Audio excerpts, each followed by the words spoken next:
This is not going to be down. Oh, a mission. Oh. Now, wrestling may be scripted, but that doesn't mean that every match goes according to plan. Whether it's out of frustration, disrespect, or just pure rebellion, a few wrestlers have taken upon themselves to throw the script right out of the window, sabotaging matches live in front of stunned fans and furious promoters. Join us now. Negative 5-star classic? Well, actually, they tried to, but failed spectacularly. Mick Foley revealed in his first book, Have a Nice Day, that he and Owen Hart heard that Wrestling Observer newsletter publisher Dave Meltzer was in attendance for a house show in San Jose and decided to rib the journalist by having the worst match ever. Now, could you imagine Mick Foley and Owen Hart having a terrible match? Well, these guys could wrestle a broomstick and make it look good, but Owen Hart was known as the King of Ribs, and the former Intercontinental Champion played plenty of light-hearted jokes backstage, such as convincing Ahmed Johnson that he was going to be on The Tonight Show, to taking Yokozuna to Toilet City by giving him laxatives on a plane. But both men were down for the plan, and so was Stone Cold Steve Austin, who was the special enforcer of the match. Now, unfortunately, there's no footage of the match itself, but reportedly Owen Hart and Mick Foley oversold every single move. There was even a ridiculous spot of Owen and Mick Foley hitting each other with popcorn bags, and Owen even did popcorn angels during the match. Dave Meltzer didn't have a single clue what was going on, but unfortunately for Foley and Hart, the wrestling journalist was quite entertained by their antics and didn't think that the match was anything close to a negative 5-star match. So that this match will never be seen by the masses because it sounds like a good time, even if this was trying to be the worst match ever. Number 2, Ric Flair vs Bret Hart. Now, Bret Hart believes that Ric Flair has no in-ring psychology. The former WWE champion isn't shy about criticizing the Hall of Famer, and even though he does have respect for the Nature Boy, in Bret's book, Bret Hart, The Best There Is, The Best There Was, and The Best There Ever Will Be, Hart described the first time working with Flair, and it wasn't a good analysis. I was looking, according to Bret, after beating Flair for the WWE title, his matches against the wrestling legend only got worse over time. Soon enough, I was launched on return bouts with Flair, who seemed bent on sabotaging our matches. Hart wasn't sure if Rick was doing it on purpose or by accident, but he would screw up Hart's comebacks and mess up finishes. I began Hart and Flair wasn't one-sided, as the former world champion didn't think that Bret was the great wrestler that many fans felt he was. Personally, I never men weren't fans of one another. Bret and Ric Flair have been taking pot shots at one another ever since the early 90s. Bret has publicly called Flair overrated, however he thinks that a reported incident before him and Flair behind the scenes resulted in the Hall of Famer trying to sabotage him. Bret was frustrated with a series of bad matches he was having against Flair, so he went to talk to Vince about it. Vince reportedly told Bret Hart to speak up because he was in charge now, so Bret did and said something on the lines of, "I'm champ now." That was in front of the entire locker room, and Bret feels that Flair never forgot about that moment. Whatever the case may be, it's a shame that the two of the best in the world couldn't really see eye to eye. Flair does acknowledge that he didn't have good matches against Bret Hart when he won the title in '92, as Bret revealed that Ric Flair was going through personal issues at the time as well as depression, but it feels like a good amount of ego could have gotten the best of them. Sometimes great wrestlers don't always result in great matches. Number 3, Shawn Michaels vs Hulk Hogan. Yep, probably the most infamous match of all. Now, to put into context, the build to this match was great. Shawn Michaels cut a memorable heel promo trolling Montreal, and Shawn did an amazing job to get the people to boo him in a matter of weeks. Reportedly, the original plan for Shawn Michaels and Hulk Hogan was set to have 2 matches starting at SummerSlam. Hulk Hogan was scheduled to win the first one and then Shawn Michaels the last, but that didn't work for Hulk Hogan, brother. Now, as you can imagine, Shawn wasn't thrilled about that. There was no exact reasoning why Hogan opted out to doing multiple matches with Michaels, but the former WWE champion is known for his selfishness and refusal to put others over. He notably refused to put over Hart, Jeff Jarrett, Randy Orton, and the Ultimate Warrior at Halloween Havoc. The excuse he gave for not wanting to do a second match was that he was injured, but Michaels likely didn't buy it. At this point, it was too late to change the match, so instead, Michaels oversold nearly every move possible in the most comedic way ever. Hogan kept it straight and continued forward with the match as planned, but Michaels' overselling turned a serious match into a comedy act with loads of pratfalls. Shawn has denied purposely trying to sabotage the match itself, as Michaels claimed that he sold the same way he did in the 90s. I can't even be a batch as a mixed bag for everyone. Some fans find it wildly entertaining and others aren't happy with the overselling. Hulk Hogan fits in the latter. He was reportedly pissed about Michaels overselling, and he felt like the Heartbreak Kid went into business for himself. Or whatever the case may be, Michaels vs Hogan is a match that nobody will ever forget, but too bad it's for the wrong reasons. Number 4, Dean Ambrose and Brock Lesnar. Now, whether you love him or hate him, Brock Lesnar is one of the best wrestlers in the world, but when the Beast doesn't care about a match, you can easily tell.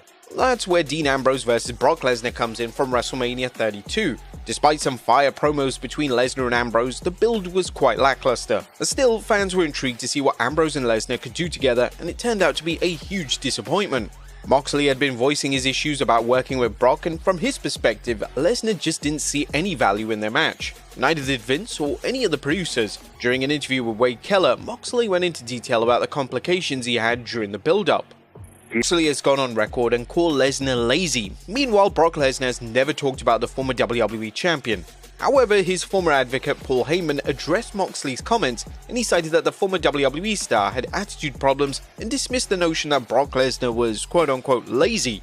It's not clear if Brock Lesnar intentionally tried to ruin the match, but it's clear that he wasn't invested in it. When a wrestler isn't invested into a match, then they tend to put less than 100%. Brock Lesnar and Dean Ambrose could have had something special, but instead, they had a very disappointing match on the grandest stage of them all. Number 5, Bruiser Brody vs Lex Luger. Now this was another strange match, but nothing too out of the ordinary for Bruiser Brody. The Legacy Hall of Famer is certainly deserving of his legendary status thanks to his feuds against The Sheik, as well as Terry and Dory Funk, but Brody was well known for his tendency not to sell, going majorly off script. And that eventually became part of his persona in his final years of wrestling. But it wasn't just that Brody would refuse to not sell, he would often change the finish of the match or refuse to job altogether. He really wasn't the easiest man to work with in the ring. His infamous cage match against Lex Luger is a prime example of this. The WWE Hall of Famers had a steel cage match in January '87 in Florida, and out of nowhere, Brody just stopped selling for Luger. If Luger punched him, he just stood there. If Luger grappled with him, he just stood there.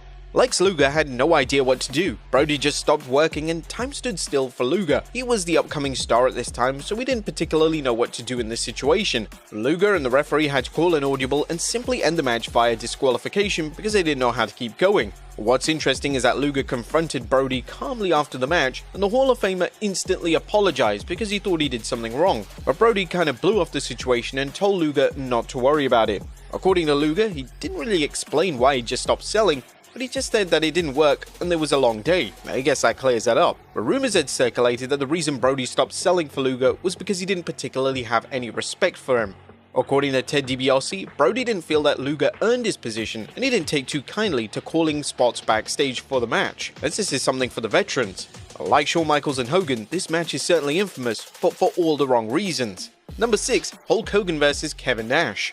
Yep, this again. It's pretty much agreed upon that the later years of WCW were horrendous, and that's putting it kindly. Of course, some genius came up with the great idea of having a WCW World title match between Kevin Nash and Hulk Hogan. And on paper, this sounded like a great idea, but it wouldn't be on this list if the execution was great.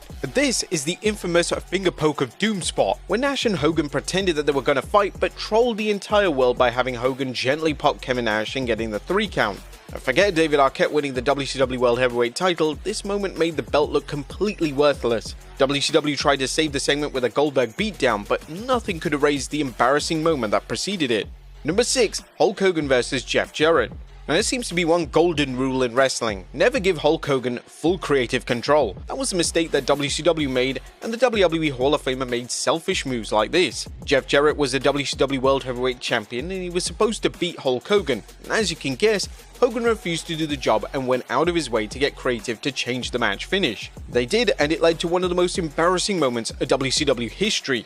Jarrett simply came out to the ring, and as soon as the bell rang, he lay down on the mat so Hogan could get his win. Vince Russo was at ringside and instructed the entire thing, and then Hogan grabbed a mic and stated, "That's why this company is in the damn shape it's in, because of bullshit like this." Hogan then put his boot on Jarrett's chest and then got the 3 count, but he wasn't happy about what transpired. That wasn't it. Vince Russo also grabbed a mic and cut a profanity-laced promo on Hulk Hogan. The overall match was pointless because Russo ultimately gave Jarrett the world title back to defend against Booker T later that evening.